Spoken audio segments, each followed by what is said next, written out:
పెళ్ళై ఏళ్లు గడుస్తున్నా పిల్లలు పుట్టడం లేదని బాధ చాలా మంది తల్లిదండ్రులకు ఉంటుంది. డాక్టర్ల చుట్టూ తిరుగుతూ చేయని ప్రయత్నాలంటూ ఉండవు. అయినా ఏదో ఒక కారణంతో వాళ్ళు చేసిన ప్రయత్నాలు నీరు గారిపోతూ ఉంటాయి. ఈ క్రమంలో మెక్సికో వైద్యులు ఓ అద్భుతాన్ని ఆవిష్కృతం చేశారు. పిల్లలు లేని వారికి ఓ వరంలా ఈ ప్రయోగం ఉపయోగపడుతోంది.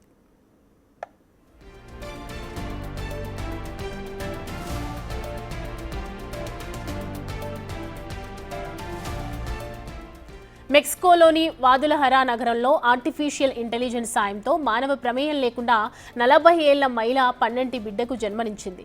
న్యూయార్క్ వాదులహరాకు చెందిన వైద్య నిపుణులు ఈ ఘనతను సాధించారు. 1990లో ఐవీఎఫ్ విధానం అందుబాటులోకి వచ్చాక ప్రపంచవ్యాప్తంగా కోట్ల మంది దంపతులు పిల్లలను పొందారు. ఐవీఎఫ్లో మహిళా అండంలోకి మాన్యువల్గా వీర్యకణాన్ని ఇంజెక్ట్ చేస్తారు. ఇందులో మొత్తం 23 దశలుంటాయి. అత్యంత సంక్లిష్టమైన ఈ పద్ధతిలో ఏ చిన్న తప్పిదం జరిగినా ప్రయత్నం మొత్తం వృధా అవుతుంది. అందుకే ఇందులో ఎక్స్పర్ట్స్ అయిన ఎంబ్రియాలజిస్టులను మాత్రమే ఇందుకు వినియోగిస్తారు.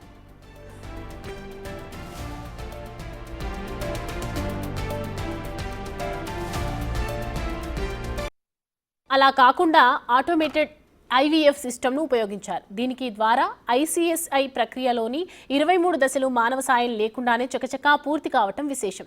23 దశలను ఏఐ సాయంతో డిజిటల్ కంట్రోల్ ద్వారా రోబోటిక్స్తో నిర్వహించారు. అండంలోకి వీర్యాన్ని నేరుగా ఇంజెక్ట్ చేసే ఐవీఎఫ్కు బదులుగా ఆటోమేటెడ్ ఐవీఎఫ్ సిస్టమ్ను ఉపయోగించారు.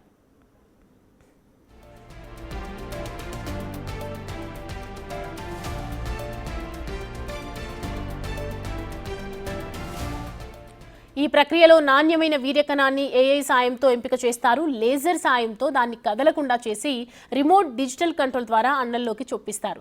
దీనికి 9 నిమిషాల 56 సెకండ్లు మాత్రమే టైం పట్టడం మరో అద్భుతం.